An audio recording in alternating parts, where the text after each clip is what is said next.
बहुत ही आदर सम्मान श्रद्धा की योग्य मैं इस पवित्र पावन मंच को सभी की गरिमामय उपस्थिति को नमन करती हूँ, वंदन करती हूँ। सम्मुख उपस्थित समस्त धर्म के अभिलाषी सज्जनों, पूजा एवं वंदना की योग्य मातृशक्ति गुरुकुल के पवित्र ब्रह्मचारी गण, समस्त ब्रह्मचारिणी बहनें, पंचगांव गुरुकुल से भी आदरणीय पूज्य आचार्य जी जया जी अपने समस्त ब्रह्मचारिणियों को लेकर के आई हैं। उन सभी का बहुत बहुत स्वागत, अभिनंदन। आइए संबोधन में समय को व्यय ना करते हुए कुछ विचार मैं आप लोगों के मध्य में रखने का प्रयास कर रही हूँ। ऋषि दयानंद राष्ट्र इस भारत में आया और गर्दिश में जो पड़ा, नींद में सोता देश जगाया। ऋषि दयानंद के इतने उपकार हैं, आप सबने सुने होंगे, हम बार बार उनकी चर्चा करते हैं। आज इस मंच के ऊपर मैं बैठी हूँ, आज इस मंच के ऊपर मेरे साथ में मुकेश आर्या बैठी हैं। इस मंच की शोभा पूज्य आचार्य जी बढ़ा रही हैं, जया जी। ये यदि उपकार है तो ये किसी और का उपकार नहीं है, केवल और केवल महर्षि दयानंद का ही उपकार है। केवल ऋषि दयानंद का ही हमारे ऊपर ये ऋण है मेरे माताओं। इसलिए मैं कहना चाहूंगी कि जिस ऋषि दयानंद जी ने हमारे लिए इतने संघर्ष किए, आज हम पढ़ने के लिए स्कूल में चली जाती हैं, कॉलेज में चली जाती हैं, गुरुकुल में आ जाती हैं, ये हमें बहुत सहज लगता है, लेकिन ये वातावरण इतनी सहजता से मिला नहीं है। ऋषि दयानंद के विचारों को सुनकर के जब लाला देवराज ने ये निर्णय लिया था कि मैं भी कन्याओं के लिए विद्यालय खोलूंगा, गुरुकुल खोलूंगा, तो उस लाला देवराज को भालों का सामना करना पड़ा था। 3 बार विद्यालय खुला, बंद हुआ, लोग अपनी बेटियों को उनके विद्यालय में नहीं भेजते थे, निःशुल्क शिक्षा कर दी तो भी पढ़ने के लिए नहीं भेजते थे, लेकिन फिर भी उन्होंने हार नहीं मानी और कन्याओं का पहला विद्यालय लाला देवराज ने जालंधर के अंदर खोला। अनेकों संघर्ष है हमारी इस शिक्षा के पीछे, क्योंकि ऋषि दयानंद के सामने जब ये बात आई थी कि इन्हें क्यों पढ़ना चाहिए, तो पौराणिक जगत के लोगों ने कहा था कि ये तो अपवित्र है, ये तो शूद्रा है, इनको पढ़ने का क्या अधिकार है। उस समय ऋषि दयानंद ने ये कहा था, यदि ये अपवित्र है, ये शूद्रा है, तो इससे पैदा होने वाला तो उससे ज्यादा अपवित्र है। फिर वो ब्राह्मण कैसे बन जाता है एक महिला से पैदा होकर के, एक महिला से पैदा होकर के पुरुष कैसे क्षत्रिय बन जाता है, एक महिला से पैदा होकर के कोई वैश्य बन जाता है। अरे पागलों, यदि एक महिला को तुम अनपढ़ और मूर्ख रखते हो तो आधा समाज अनपढ़ रहता है, मूर्ख रहता है। और एक परिवार के अंदर 10 लोग हों और उसमें से 5 अनपढ़ रह जाए तो उस घर की स्थिति क्या होगी। हमारे घर के अंदर जो हमारी माता जी है, शायद ही कोई घर होगा जिनकी माता जी पढ़ी हो, जिस पीढ़ी में मैं हूँ लगभग सभी की अनपढ़ है, तो उन्हें इस बात का एहसास होता है, वो ये सोचती हैं कि हम में और पशुओं में कोई अंतर नहीं है। हम भी पढ़ी लिखी होती तो हम भी अपने पोते पोतियों के साथ में ऐसे ही बात कर रही होती।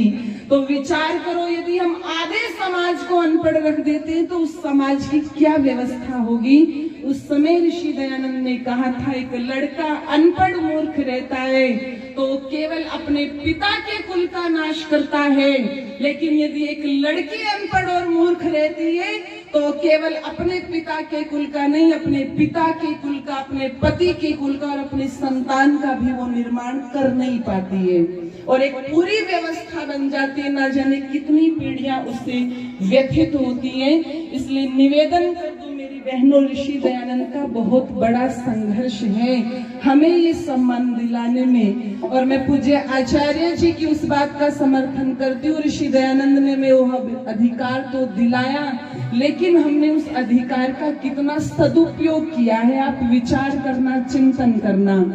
एक व्यक्ति को सुसाइड करना पड़ जाता है, एक पुरुष को सुसाइड करना पड़ जाता है, क्यों? 1 महीना साथ रह करके जिसके साथ विवाह हुआ वो 1 करोड़ रुपए 2 करोड़ रुपए की एलिमनी मांगती है। 1 महीना विवाह हुआ तो 1 लाख रुपए 1.5 लाख रुपए अपना मासिक भत्ता मांगती है। हमने शिक्षा प्राप्त करके हम अपने आप को यहाँ तक ले आए और उस व्यक्ति ने 1 घंटे की वीडियो बना करके सुसाइड कर लिया कि मैं अपने इस जीवन की जंग को हार गया। निवेदन कर दूं, हम शिक्षा प्राप्त करके नग्नता पर उतर आई।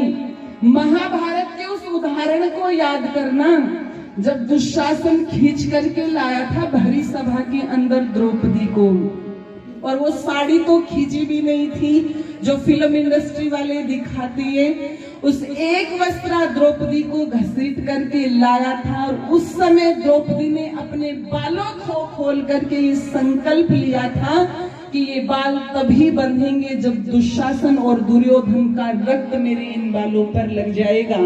और उस भरी सभा के अंदर द्रौपदी ने, जहां पर भीष्म बैठे हैं, द्रोण बैठे हैं, अर्जुन, भीम, युधिष्ठिर जैसे लोग जिन्होंने दांव पर लगा दिया, जुए में हार गए द्रौपदी को, जो इतनी विदुषी थी। जब दुशासन लाया तो उस समय द्रौपदी ने पूछा, तुम किस अधिकार से मुझे घसीट करके ला रहे हो? तो कहा, युधिष्ठिर तुम्हें जुए में हारा है, पहले अपने आप को हारा, घोड़े हारे, राजपाट हारा, भाइयों को हारा और अंत में तुम्हें दांव पर लगाया है। उस समय द्रौपदी ने ये बात कही थी, जो व्यक्ति स्वयं को दांव पर लगा करके हार चुका है उसका मेरे ऊपर अधिकार कैसे रह गया, वो मुझे दांव पर कैसे लगा सकता है। उस समय भरी सभा में वो द्रौपदी पुकार पुकार के कह रही थी, और विचार करना, उस एक द्रौपदी के अपमान से महाभारत हो गया। और आज ये इतनी द्रौपदियां जो नग्न घूम रही हैं कपड़े उतार उतार करके, क्या व्यवस्था समाज के अंदर बनेगी? वो पुकार रही है क्या कि इस जो मुझे घसीट करके लाए हो इसका भविष्य में परिणाम कैसा होगा। उन्होंने लिखा, हो करके लाचार सती ने दिया सभा में रुका,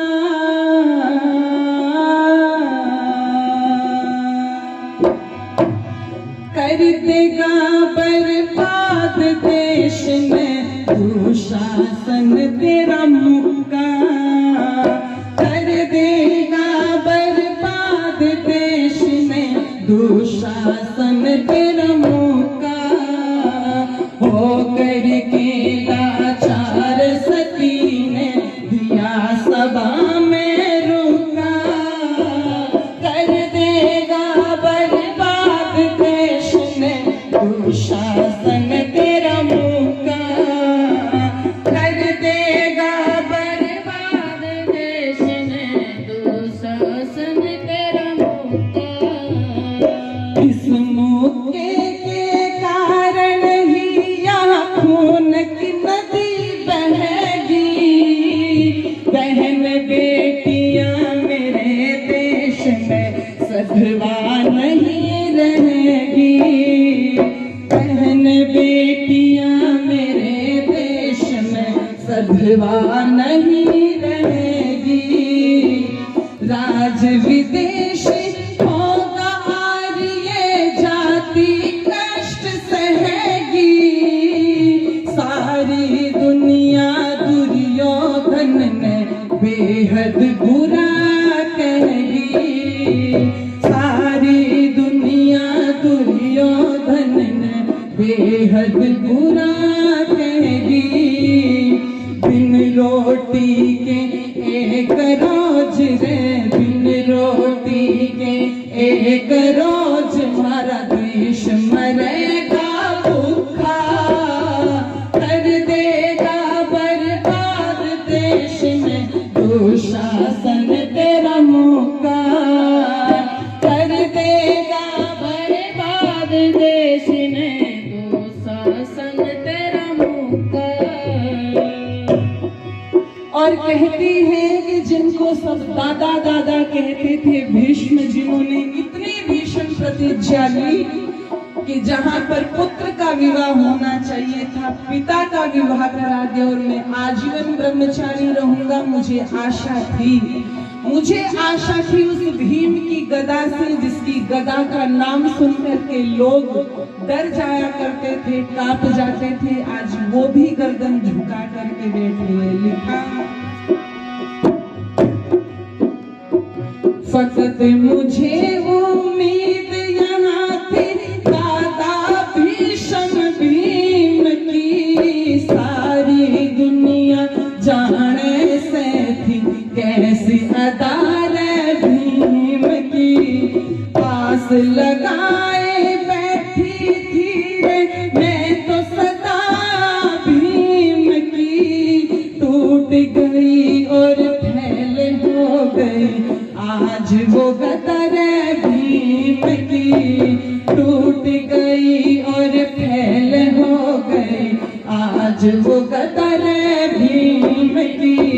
जिनको धर्म युधिष्ठिर कहते, जिनको धर्म युधिष्ठिर कहते, ये सदा से रुखा कर देगा बर्बाद देश में दुशासन तेरा मुक्का, कर देगा बर्बाद देश में दुशासन तेरा मुक्का। सारी दुनिया जिस अर्जुन की तारीफ किया करती थी, कैसे जीत हो रणभूमि में ये सलाह लिया करती थी, कैसे जीत हो रणभूमि में ये सलाह लिया करती थी। सब राजधानी सदा वीर मेरे टैक्स दिया करती थी, मेरे जैसी अबला जिसको पिया पिया करती थी, मेरे जैसी अबला जिसको पिया पिया करती थी। आज उस अर्जुन के गांडीव का, आज उस अर्जुन के गांडीव का तीर रहा ना तुक्का, कर देगा बर्बाद देश में दुशासन तेरा मुक्का, कर देगा बर्बाद देश में दुशासन तेरा मुक्का। नकुल और सहदेव बेचारे किस गिनती में रह गए, कच्चे कोठे छान कहाँ जब किले सारी के बह गए, कच्चे कोठे छान कहाँ जब किले सारी के रह गए। भीषम द्रोण का अन्य दुष्ट का अत्याचार को सह गए, पृथ्वी सिंह बे धड़क वीर सब पाप नदी में बह गए, पृथ्वी सिंह बे धड़क वीर सब पाप नदी में बह गए। मुंह के ऊपर पड़ा करे से, मुंह के ऊपर पड़ा करे सदा आसमान में थूकिया, कर देगा बर्बाद देश में दुशासन तेरा मुक्का, कर देगा बर्बाद देश में दुशासन तेरा मुक्का। होकर के लाचार सभी ने दिया सभा में रुका, कर देगा बर्बाद देश में दुशासन तेरा मौका, कर देगा बर्बाद देश में दुशासन तेरा मौका।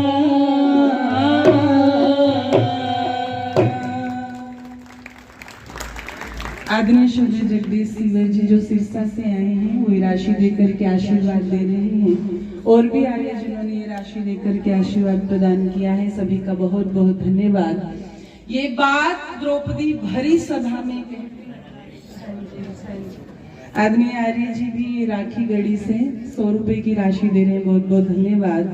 आप विचार करना, चिंतन करना, एक महिला का अपमान, एक अकेली द्रौपदी का अपमान पूरी महाभारत को जन्म दे देता है, जिसका परिणाम हम आज तक भुगत रहे हैं। बहुत बहुत धन्यवाद।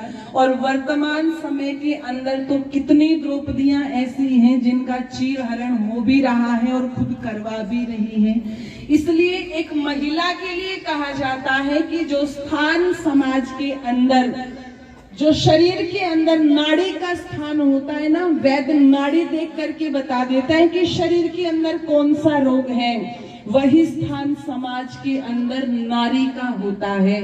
एक नारी के चरित्र से, एक नारी के विचारों से ये भी पता चल जाता है कि उसका परिवार कैसा है। एक नारी के विचारों से ये भी पता चल जाता है कि उसका पीछे का परिवार कैसा है। और एक नारी को देख करके ये बता दिया जाता है कि अपनी संतान का निर्माण कैसे कर सकती है। एक नारी से ही समाज का एक दर्पण तैयार हो जाता है।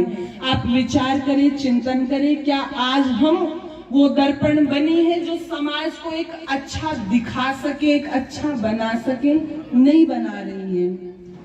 और निवेदन कर दूं, समाज के अंदर ये जो मेंढक की तरह लड़कियां निकल रही है ना मंचों पर नाचने के लिए, उनका दोष मैं कम मानती हूँ और इस डिपार्टमेंट का दोष मैं ज्यादा मानती हूँ। क्योंकि जब वो मंचों पर आती हैं और 100 50 की 500 की गड्डियां उनके ऊपर उछाली जाती है, जब गुरुकुल के अंदर दान देने के लिए बोल दिया जाता है तो 100 प्रश्न उठा देते हैं। गुरुकुल की तो कार्यकारिणी ऐसी है, पता नहीं गुरुकुल के लोग वो पैसा गुरुकुल में लगाएंगे कि नहीं लगाएंगे, ये गुरुकुल वाले खा जाएंगे, ये 1 नंबर के चोर, ये ऐसे चोर, ये वैसे चोर, 100 आक्षेप लगा देती है। और जब वहां पर 100 की गड्डियां उछाली जाती है, तब पैसों को कैसे हम व्यर्थ में गंवा रहे हैं वो हमें दिखाई नहीं देता।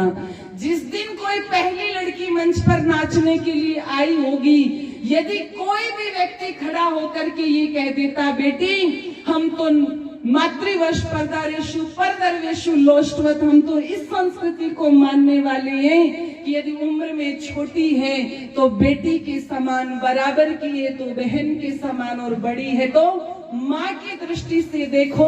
लेकिन सबने इस भावना को ना मान करके सब अपने आंखों के उस दोष के अंदर आ गए और सब चुटकियां बचा बचा करके उस डांस को देखने लगे और नाचने लगे। और ये पैसों की दुनिया, ये माया की दुनिया जो कह रही है बाप बड़ा ना भैया और सबसे बड़ा रुपया, जो नारी पर्दे के पीछे रखने वाली थी, जो नारी कभी प्रियदर्शनी हुआ करती थी, आज वो प्रदर्शन बन करके समाज के अंदर आ गई।